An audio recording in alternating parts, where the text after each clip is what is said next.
Alright, my fucking peeps. There's a video game console that is released by Google. That is a Stadia. It is a cloud gaming service developed and operated by Google, known in development as Project Stream. And what do I gotta say about this? One of the most mediocre or rather, video game consoles that ain't worth it. I just don't know what's going on with it. I'll tell you the reasons why it's not that great. Alright. The service debuted through a closed beta in October 2018 and publicly launched in November 2019. So, the service was to compete with Sony's PlayStation Plus cloud streaming, Nvidia's GeForce Now, Amazon's Luna, Microsoft's Xbox Cloud Gaming. Stadia initially recovered a mixed reception from reviewers, with most criticism head towards its content library and a lack of promised features. Google had initially intended to develop in-house games in addition to other third-party titles, but began scaling back on these plans in February 2021 by shutting down its studios. The service continued to offer games by creating partnerships to use technology as a white-label product to deliver game content over the cloud. Google announced in September 2022 that it would be shutting down Stadia on January 18th of next year. So yeah, here's the picture of a mobile device running Mortal Kombat 11 on Stadia with an official controller. Well, yeah, the controller doesn't seem too bad. Okay, Stadia is accessible through Chromecast Ultra and Android TV devices on personal computers via the Google Chrome web browser and other Chromium-based browsers, Chromebooks and tablets running on Chrome OS, and the Stadia mobile app on supported Android smartphones. As long as the latest version of the Chrome browser and latest version of the Stadia app are installed. There's also an experimental mode with support for all Android devices capable of installing the Stadia mobile app in December 2020. Google released an iOS browser-based progressive web application for Stadia, enabling gameplay in the Safari browser. Stadia is capable of streaming video games to players at up to 4K resolution at 60 frames per second with support for high dynamic range. Well, I hope that this doesn't have much of a fucked up insolence in it. Wait, why the fuck am I saying that? Of course they do have bad shit. Okay, so yeah, 4K resolution, 60 frames per second with HDR via company's numerous data centers. Okay, this piece of shit offers the option to purchase games from its store in order to stream them or play a selection of free-to-play games.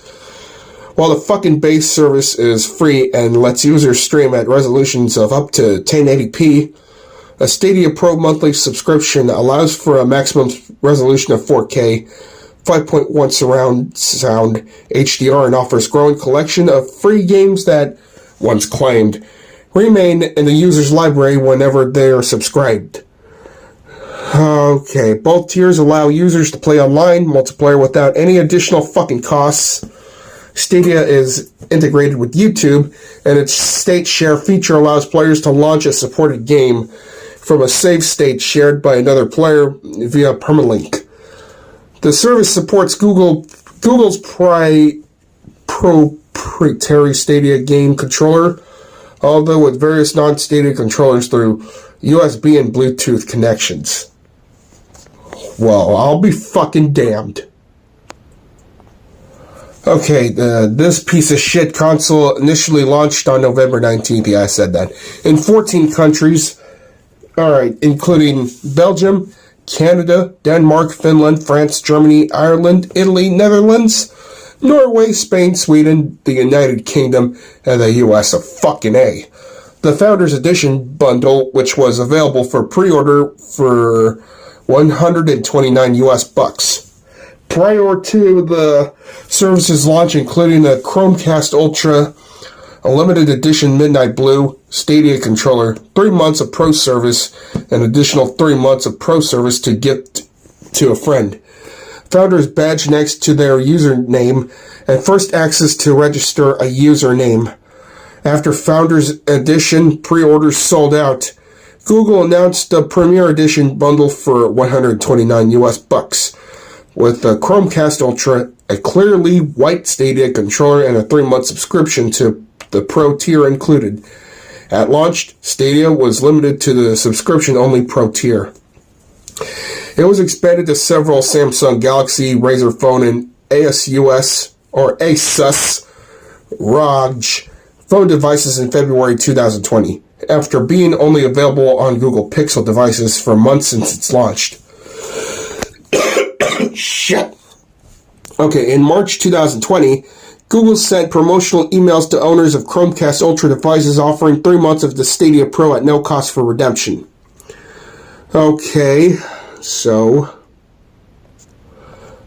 starting in June 2020, Stadia became accessible on OnePlus's 5, 6, and 7 series phones, and access can be enabled on other Android phones and tablets with Android 6 and above as an experimental feature. That same month, the Premier Edition bundle received a price reduction to $99. $99. Well, that doesn't seem too bad, but not much. Okay. What am I going to say about the reception? Okay, let's see here. Okay, the reviews of the Stadia is like... Okay, I could see that according to some users in Google Play, works like a classic car. Awesome when it works, but the frustrations when it doesn't have you ready to take it to the derby. I've been getting this game failed to load or something message for months. Sometimes it's before I can even get into the game, and other times it's while I'm in the middle of something. Like an idiot, I've spent hours restarting the router and or the cast, reinstalling, clear cache, etc., etc. All in hopes and that eventually the gears catch and I can resume playing. Fuck it. Okay, so yeah, that's why the goddamn Stadia is shutting down. Terrible. I purchased the Chromecast Ultra and Stadia controller bundle when it was new. Played games, had fun, but then I started realizing they didn't really care. They kept adding features instead of games. Controller would always disconnect. Chromecast Ultra wouldn't work half the time. When it released, it's been a downward spiral. Barely any games. Yeah, it sure is. They sure have fucked up experience towards this. Alright, I have always enjoyed playing Stadia. Been playing it for more than a year. But this past week, I've been having crazy lag and connection issues. I'm on wired connection on one Chromecast, and I have a second on Wi-Fi. I didn't change my ISP. I tried playing on 5G with the app and Chrome. Tried the reset modem, Chromecast, and did a speed test. You name it. Xbox and PC run seamlessly. My husband ended his game PC on wired, and my kids stopped streaming to allow me to play. Still no change. I'm distraught. Yeah, I'm feeling sorry for Jacob Adams, Hazel the Pug, and Carissa Ainge because of that. Well, so according to Google, why did Google Stadia fail? There was fundamentally no significant need for Stadia to serve. It had the same perennial problem as any new entrant in games world. It didn't have its own good titles. It had nothing to compete with Mario and Zelda, Forza Horizon, or The Last of Us. Oh, shit. Okay. Stadia just lasted up to less than 4 years. Yeah, much like the US version of the fucking Dreamcast.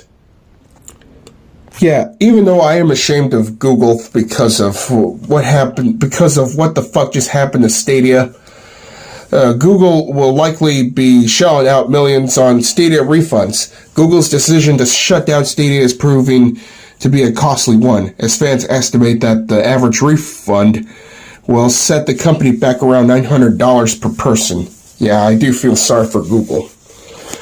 I cannot believe that they're getting bankrupt because of this faulty-ass video game console. Shit.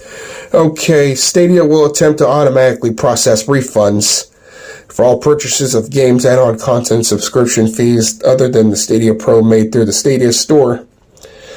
Man, what a worst video game console I have ever heard.